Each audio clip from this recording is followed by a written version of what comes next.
আজকের এই ভিডিওটি হচ্ছে কোরবানির পরিষ্কার পরিচ্ছন্ন নিয়ে।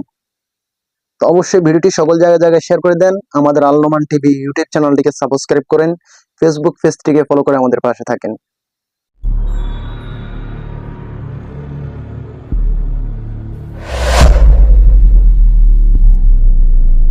আসসালামু আলাইকুম রহমতুল্লাহি ওয়া বারাকাতুহু। প্রিয় দিনী ভাই বোনেরা, আপনারা কেমন আছেন? আশা করি খুব ভালো আছেন। তো দেখতে না দেখতে আমাদের ঈদ উল ফিতর চলে গেছে এবং ঈদ উল আজহা চলে আসছে। তো কোরবানির ঈদ তো চলে আসছে, আর 2 দিন পর হচ্ছে কোরবান। তো যাদের সামর্থ্য আছে তারা কোরবান দিবে, আর যাদের সামর্থ্য নাই তারা কোরবান দিতে পারবে না। কিন্তু দেখা যাচ্ছে কোরবান যারা দেয় তারা জায়গাকে পরিষ্কার পরিচ্ছন্ন রাখে না।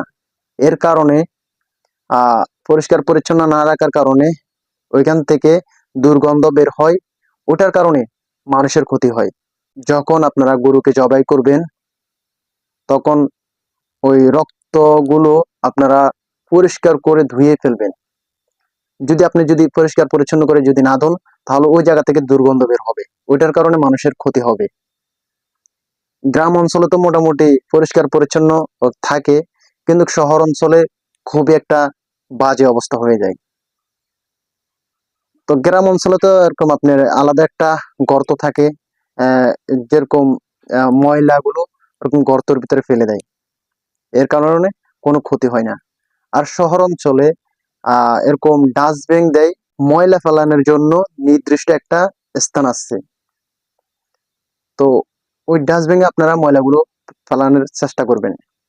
যেমন ভুঁড়ির ময়লাগুলো আছে, ওগুলো আপনারা খালের পাশে বা খালে ফেলে দিবেন। আর না হয় পরিষ্কার পরিচ্ছন্ন করে এরকম ডাস্টবিনে ফেলে দিবেন। ওইখান থেকে সিটি কর্পোরেশনের মানুষে নিয়ে যাবে, নির্দিষ্ট জায়গায় তারা ফেলে দিবে। তো দেখা গেছে আপনি অলসতার কারণে আপনি গরু জবাই করলেন, বাট ওই জায়গায় পরিষ্কার পরিচ্ছন্ন করলেন না। ওইটার কারণে দুর্গন্ধ সৃষ্টি হয় এবং মানুষের ক্ষতি হয়ে যায়। তাই এগুলো থেকে বিরত থাকবেন। আর পরিষ্কার পরিচ্ছন্ন হচ্ছে ইমানের অঙ্গ। পরিষ্কার পরিচ্ছন্ন থাকার চেষ্টা করবেন।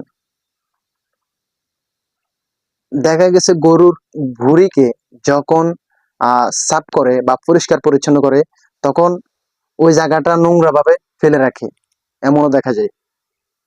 তো ওই জায়গাটার পরিষ্কার পরিচ্ছন্ন রাখা আপনার দায়িত্ব। তাই আমি বাংলাদেশের মানুষকে অনুরোধ করব, আপনারা পরিষ্কার পরিচ্ছন্ন রাখবেন। দেখা গেছে পরিষ্কার পরিচ্ছন্ন রাখতেছেন না, এটার কারণে আরো অনেক ক্ষতি হয়ে যায়।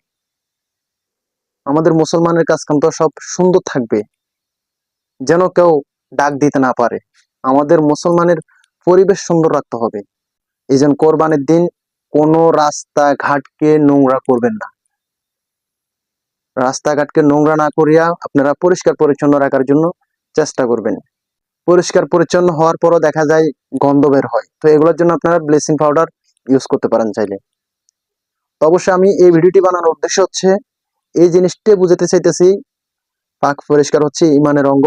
আপনারা অবশ্যই পরিষ্কার রাখার জন্য চেষ্টা করবেন। কোরবানির দিনে দেখা যাইতেছে রাস্তার সাইডে চামড়া রাখে বা কালেকশন করে রাস্তার উপরে রাখে, তো ওইখান থেকে আবার নিয়ে যায়, কিন্তু ওই জায়গাটা পরিষ্কার পরিচ্ছন্ন করে না। ওই জায়গাতে রক্তর জমাট বেঁধে ওইখান থেকে দুর্গন্ধ বের হয়, মাছি ভ্যান ভ্যান করে।